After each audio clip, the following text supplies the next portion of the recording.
Sachin Tendulkar bat കൊണ്ട് വിസ്മയം തീർക്കുമ്പോഴായിരുന്നു ഒരു 90s കിഡ് ആദ്യമായി അദ്ദേഹത്തിന്റെ ബാറ്റിലെ ബ്രാൻഡ് ശ്രദ്ധിക്കുന്നത്. പിന്നീട് പാടത്ത് കളിക്കുന്നതിനായി മടലുകൊണ്ടും പലക കൊണ്ടും ബാറ്റ് ഉണ്ടാക്കുമ്പോഴും അവൻ അതിനൊരു പേര് നിർദ്ദേശിച്ചു, MRF. അതെ, MRF ആയിരുന്നു ആ ബ്രാൻഡ്. ഇന്ന് ഞാൻ ഇവിടെ പറയാൻ പോകുന്ന കഥയും ആ ബ്രാൻഡിനെ കുറിച്ചാണ്. MRFും MRF ടയറും. 1946 മദ്രാസിലെ തിരുവൊട്ടിയൂരിൽ ഒരു കളിപ്പാട്ട ബലൂൺ നിർമ്മാണ യൂണിറ്റ് ആയിട്ടായിരുന്നു KMR മാമൻ മാപ്പിളെ MRFന്റെ യാത്ര ആരംഭിച്ചത്.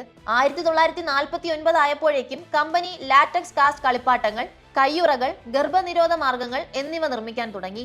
1961ഓടെ MRF ഒരു പൊതു കമ്പനിയായി മാറി. USA ആസ്ഥാനമായുള്ള മാൻസ്ഫീൽഡ് ടയർ ആൻഡ് റബ്ബർ കമ്പനിയുമായി കൈകോർത്തു. തുടർന്ന് തമിഴ്നാട് മുഖ്യമന്ത്രി ശ്രീ K. കാമരാജ് തിരുവൊട്ടിയൂരിലെ MRFന്റെ പുതിയ പൈലറ്റ് പ്ലാന്റിൽ നിന്ന് ആദ്യത്തെ ടയർ പുറത്തിറക്കി.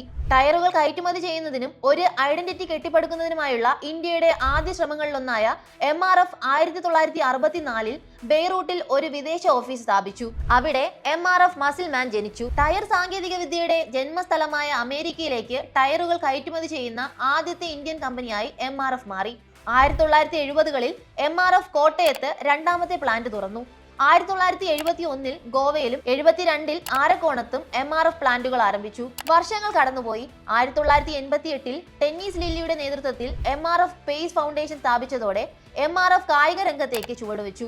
ഇന്ത്യയിലും വിദേശത്തുമുള്ള ഭാവിയിലെ ബൗളിംഗ് സൂപ്പർ സ്റ്റാറുകളെ വികസിപ്പിച്ചെടുക്കുന്നതിനായിരുന്നു അവരുടെ ലക്ഷ്യം. തൊട്ടടുത്ത വർഷം, അതായത് 1989 ജവഹർലാൽ നെഹ്റു ട്രോഫിക്ക് വേണ്ടിയുള്ള MRF വേൾഡ് സീരീസ് ക്രിക്കറ്റ് ടൂർണമെന്റിന്റെ സ്പോൺസർഷിപ്പ് കമ്പനി ഏറ്റെടുത്തു. വിപണിയിൽ തിളങ്ങി നിൽക്കുന്ന ടൈമിലായിരുന്നു.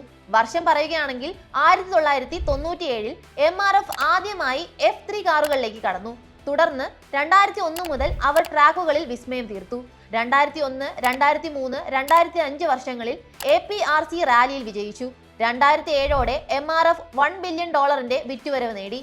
പിന്നെ തിരിഞ്ഞു നോക്കേണ്ടി വന്നിട്ടില്ല. വിപണിയിൽ തൊടുന്നതെല്ലാം പൊന്നാക്കി മാറ്റിയ MRF 2024 $3 ബില്യൺ വിറ്റുവരവാണ് നേടിയത്.